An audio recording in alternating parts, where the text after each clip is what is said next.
Kepala Perwakilan Ombudsman Provinsi Jambi. Bang, mana para yang mana para? Nah, ngapo? Nak liburnya ada masalah katanya. Ngapo, Dek? Nah, ngambil raport ngapo? Oh. Ada suaranya nih. Akan kasih mic back, aduh biar dengar dulu pemirsa. Ngomong lu. Ngomong. Saya kan mau ambil lapor kemarin. Oke. Terus tuh ada tunggaan 1 bulan, oke. SPP belum bayar. Jadi gurunya bilang, Farah Belum tolong dibayar ya supaya bisa ambil lapor kayak gitu. Oke. Jadi kita sebagian memang banyak mendapat laporan kendala-kendala adik kita, siswa kita yang seperti itu. Nah, iya bang. Kami sering sampaikan dengan sekolah, tidak boleh biaya yang seperti itu, biaya sekolah, menjadi syarat untuk ia mendapatkan hak. Jadi hak dia, rapor, ijazah, segala macam, nggak boleh ditahan. Harus diberikan karena itu hak siswa. Persoalan SPP itu bisa dinegosiasikan, bisa dibicarakan di lain. Jadi nggak boleh itu menjadi prasyarat. Kadang kan ada itu, karena dia belum bayar uang ini, belum bayar uang itu, ujian belum boleh, nggak boleh. Iya. Hak dia untuk ikut ujian harus kita berikan. Akses dia untuk ikut ujian harus kita berikan. Persoalan biaya itu segala macam, semuanya bisa dibicarakan dengan wali murid, dengan pihak manajemen sekolah. Jadi dipisahkan. Kenapa? Karena dalam konteks pendidikan seperti itu, tidak boleh ada syarat-syarat yang mengganggu murid, siswa, atau mahasiswa untuk mendapatkan hak pendidikannya. Ingat, saya sering sampaikan, yang berkewajiban memberikan pendidikan itu negara. Dan yang berkewajiban mendapat pendidikan itu juga perintah negara. Artinya warga negara, anak-anak kita seusia sekolah itu, dia hanya melaksanakan perintah negara. Kita semestinya bersyukur kalau dia mau datang sekolah dan mau sekolah. Bayangin kalau dia nggak mau sekolah, dia anggap negara gagal mencerdaskan anak bangsa. Banyak yang nganggur. Banyak yang nganggur. Jadi yang punya kewajiban dalam mendapatkan pendidikan itu adalah negara, bukan warga. Warga itu mengikuti perintah negara, perintah pemerintah untuk dia sekolah. Oleh karena itu, tidak boleh ada pembedaan, tidak boleh ada diskriminasi, tidak boleh ada syarat-syarat yang mengganggu anak didik kita untuk mendapatkan hak-hak dia di dunia pendidikan. Itu yang saya mau. Kalau ada yang seperti itu, lapor ke ombudsman saja. Ya, kami akan pastikan rapornya diberikan, jasa diberikan. Persoalan SPP kita bicarakan dengan wali murid dan lain-lain. Karena dunia pendidikan menampung kalau memang ada wali murid atau siswa kita tidak punya kemampuan, itu subsidi silang terjadi. Dia nggak boleh dibebani kepada orang yang tidak mampu. Orang yang tidak mampu wajib kemampuan itu ditanggulangi oleh negara. Nah, itu yang harus diperhatikan. Manajemen sekolah, pihak Kepsek, seluruhnya itu harus melihat itu. Aspek konstitusional hak pendidikan anak didik kita. Nah, ini bentar lagi ini mau penerimaan murid baru juga nih bang. Itu nanti kita bahas minggu depan. Dalam konteks penerimaan murid baru ini kita nanti minggu depan kita wanti-wanti karena hari ini kan sedang libur nih. Ya kan nanti paling Juli ya. Mau mulai pendaftaran segala macam. Itu biasanya nanti. Tetapi perlu diketahui juga jauh-jauh hari pemerintah, seluruh stakeholder, semua pihak sudah membangun komitmen, sudah menandatangani fakta integritas, tidak ada intervensi dan ikut campur kita dalam penerimaan siswa baru. Tidak ada titipan ya? Tidak ada istilah titipan segala macam. Seluruhnya ikuti aturan, bagaimana setiap sekolah itu tata cara penerimaan siswa baru, kita ikuti segala bentuk peraturan yang mereka tetapkan. Kalau memang melalui online. Melalui jalur prestasi, afirmasi. Jadi itu harus konkret dan harus jelas. Tidak boleh lagi melalui jalur manipulasi. Kalau ada yang seperti itu laporkan. Ya, laporkan ke ombudsman. Gitu, Tara ya. Tapi sebenarnya ini kan masalah tiap tahun ya kan bang. Harusnya kalau berjalan sebagaimana peraturannya, ya harusnya tiap tahun tuh ya udah selesai. Masa tiap tahun ada masalah? Semestinya sudah saya sampaikan, menyediakan fasilitas sekolah, sarana pendidikan segala macam, itu tanggung jawab pemerintah. Sudah semestinya sejauh hari perencanaan penerimaan siswa baru, daya tampung segala macam, itu sudah ada hitungan. Sudah ada menerima risiko jauh hari. Problemnya hari ini apa? Sekolah tidak bertambah, anak didik terus bertambah. masyarakat berkembang, sarana prasarana sekolah tidak berkembang, artinya tidak bertambah, tidak di-upgrade. Jumlah sekolah masih sebanyak itulah, sementara jumlah murid sudah melimpah, sudah banyak. Benar, ada pihak swasta ikut ambil peran, membantu untuk mencerdaskan anak bangsa, mengambil tanggung jawab pemerintah, menyediakan sarana pendidikan formal.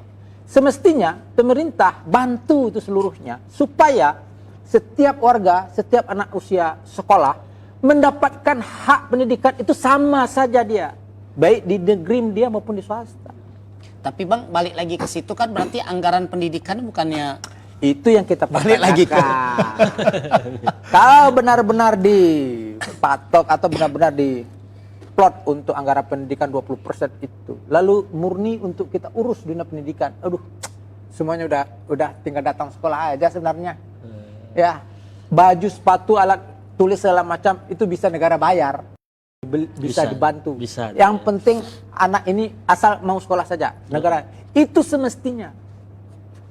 asal negara serius Iya, asal pengelolaan pendidikan nih, Bang. pendidikan, manajemen semuanya sungguh-sungguh. Ini bayangin besar ya, anggaran ngurus diri dia, ngurus manajerial daripada kebutuhan pendidikan anak didik. Nah, ini kan paradoks. Ya, ini yang harus kita terus kontrol, kita awasi. Kita ingin memastikan memang ke depan sebagai tanggung jawab negara maju, seluruh pendidikan itu menjadi memang nggak ada beban. Bahkan fasilitas anak didik saja itu negara berikan. Saking berharap untuk mencerdaskan anak bangsa, jangankan fasilitas. Karena negara maju tuh kayak gitu kan, Bang. Nah, Biaya ada hidupnya diberikan. mau nanya apa, Bang? Izin, Bang. Ada parah apa lagi? Nah, mic lagi nih. Butuh mic lagi nih. Kasih mic, Bang. Nah, ya. Pak, kalau soal PIP kan kemarin kami dapat PIP.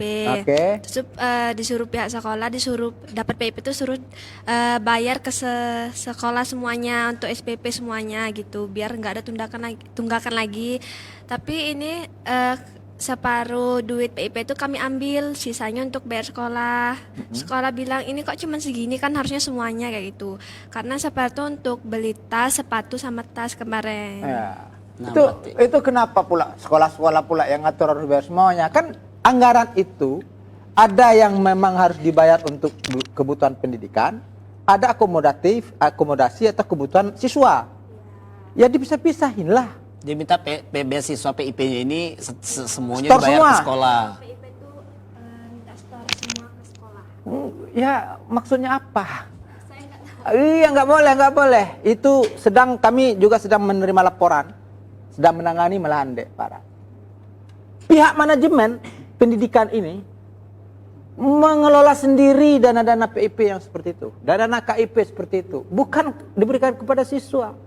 Padahal itu anggaran biaya itu sudah diberikan secara proporsional kepada setiap siswa, di mana dia menjadi tanggung jawab biaya pendidikan, di mana tanggung jawab untuk dia biaya harian, biaya akomodasi. Jadi anggaran itu memang untuk siswa. Jadi kalau ada manajemen sekolah minta seperti itu, tidak usah. Kamu laksanakan saja yang memang itu menjadi biaya pendidikan, kamu store, memberikan. Yang biaya untuk beli sepatu, beli tas, beli kebutuhan transport kamu segala macam, ya kamu kelola sendiri, nggak perlu di store. Karena mungkin Bang ini Bang, mungkin kan karena adik ini masih ada tunggakan biaya di sekolah, mungkin maksud gurunya ini beasiswanya dialihkan ke situ semua, bukan? Ya, kan dia kan terbit cair kan setahun 2 kali nggak?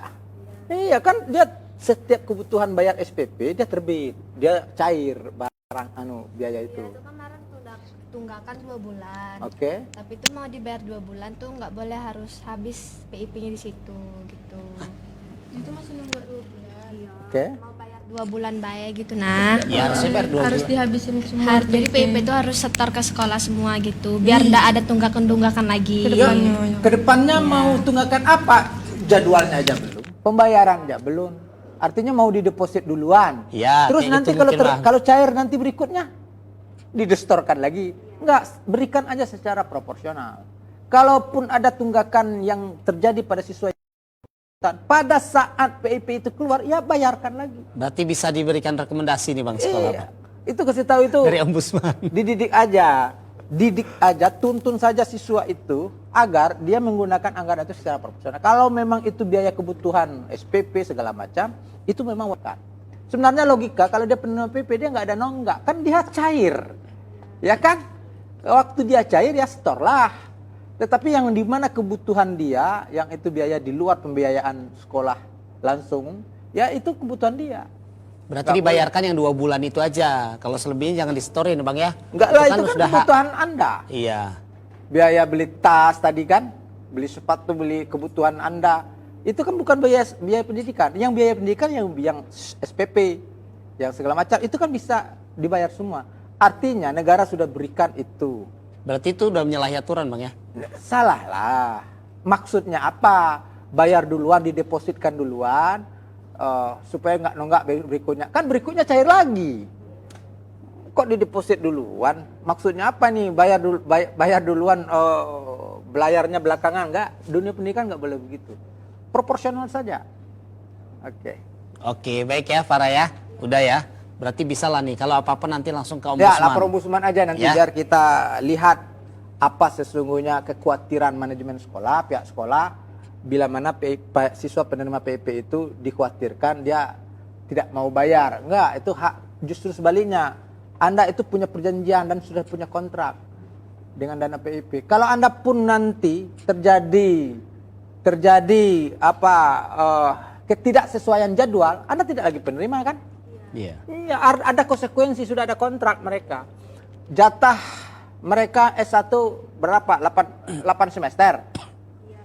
Kalau 9 semester enggak tanggung jawab lagi PIP itu, stop sendiri dia. Artinya sudah sangat profesional dan proporsional anggaran itu. Gak usah kampus atau sekolah, manajemen sekolah khawatir dengan hal seperti itu. Oke, jelas ya Farah ya. Oke, baik. Dan Bang, kita ke segmen mitos atau fakta. Oke. Nah, mitos atau fakta Bang? Ombudsman bagian dari pemerintah jadi tidak bisa netral. Ombudsman bagian dari pemerintah jadi tidak bisa netral. Paradoks itu. Ombudsman memang bagian dari pemerintah. Netral itu soal fungsi. Beda. Jadi, ini lembaga negara memang rumpun dari sebuah eksekutif. Fungsi kami mengawasi eksekutif atau penyelenggara. Nggak bisa netral, beda. Tidak ada yang tidak bisa netral karena persoalan maladministrasi itu dia faktual antara korban langsung dengan penyelenggara. Kalau dia faktual, barangnya konkret, contoh, barang ngurus KTP nggak terbit konkret itu, nggak bisa kita mau memihak Dukcapil, nggak bisa. Ini warga butuh KTP, barangnya, produknya ada, harus diberikan. Jadi aspek pelayanan seperti itu tidak ada bisa tidak netral, tidak independen. Mengapa? Karena produk layanan itu konkret dan itu kebutuhan langsung oleh setiap warga. Gitu. Berarti mitos Bang ya? Mitos itu. Oke, kita lanjut. Mitos atau fakta? Lapor ke ombudsman bisa ditolak. Tetel. Benar, kalau itu fakta. Bisa ditolak apabila tidak memenuhi syarat. Jadi melapor itu, setiap lembaga dilapor itu ada syaratnya, formil dan material. Cukup memenuhi syarat. Sekurang-kurangnya punya KTP dan punya masalah. Ada orang melapor nggak punya KTP, kita curiga lah ini warga negara Indonesia atau warga negara mana. Takut datanya ketahuan mungkin. Terus yang kedua, ada persoalan dan persoalan atau masalahnya itu konkret. Ada hak layanan yang diabaikan. Ini tidak pernah datang ke penyelenggara layanan, melapor ke kita. Dia korban layanan tidak, mendapat layanan tidak pernah, tetapi melaporkan persoalan-persoalan yang ada di unit kerja itu kepada kita. Ya, apa ruginya dengan Anda? Nggak bisa begitu. Berarti fakta Bang ya? Ya. Bisa ditolak karena Tidak memenuhi syarat. tidak memenuhi syarat. Yang ketiga Bang, mitos atau fakta, korupsi bisa dilaporkan ke ombudsman. Itu mitos itu. Korupsi itu tanggung jawab APH, aparat penegak hukum. Penanganannya itu baik kejaksaan, KPK dan Kapolri dan polisi. Itulah tempat mengadukan tindak pidana korupsi. Tetapi di ombudsman itu maladministrasi. setiap korupsi diduga diawali dari maladministrasi. Supaya dia tidak menjadi tipikor tindak pidana korupsi sebelum itu terjadi, di saat potensi mal itu muncul, cepat laporkan ke Ombudsman. Itulah yang terjadi di MBG. Ombudsman sudah ingatkan ada potensi maladministrasi. Apabila itu dibiarkan akan terjadi korupsi. Ternyata di saat kita beri rekomendasi hasil kajian tidak diindahkan, memang ujungnya terjadi korupsi. Karena setiap korupsi itu berawal dari potensi maladministrasi, Bang. Berarti korupsi bisa dilaporkan ke Ombudsman. Itu enggak mitos. Ya. Kita lanjut ke mitos atau fakta. Ombudsman mengawal laporan sampai tuntas. Ya. Fakta. Itu fakta.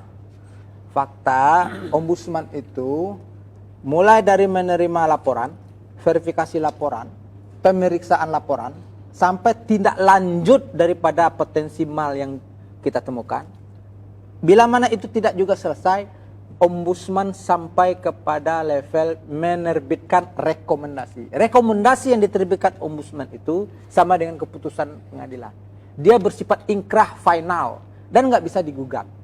Artinya di ujung itu semua wajib dilaksanakan oleh penyelenggara layanan.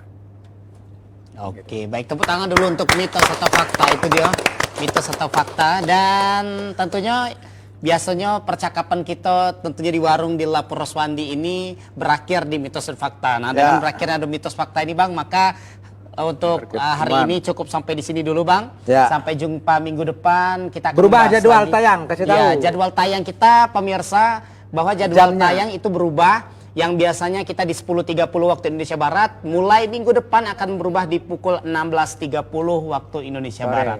Jadi beralih ke sore. Jadi teman-teman yang dari pagi sudah banyak masalahnya mau dilaporkan maladministrasi tadi, bisa dilaporkan di sorenya di 16.30 hanya di Jambi TV, tetapnya tetap di hari Senin. Baik, terima kasih Bang Saiful Roswandi, Kepala Perwakilan Ombudsman Provinsi Jambi sudah hadir. Tentunya teman-teman terima kasih. Dan terima kasih pemirsa Jambi TV di rumah yang sudah menyaksikan program ini. Semoga apa masalah yang dihadapi bisa disampaikan ke Ombudsman, masalah maladministrasi yang terjadi di kabupaten kota maupun di lingkungan pemirsa yang ada di rumah. Dan saya Emil, mewakili kerabat kerja bertugas, undur diri. Assalamualaikum warahmatullahi wabarakatuh. Jambi TV, kebanggaan.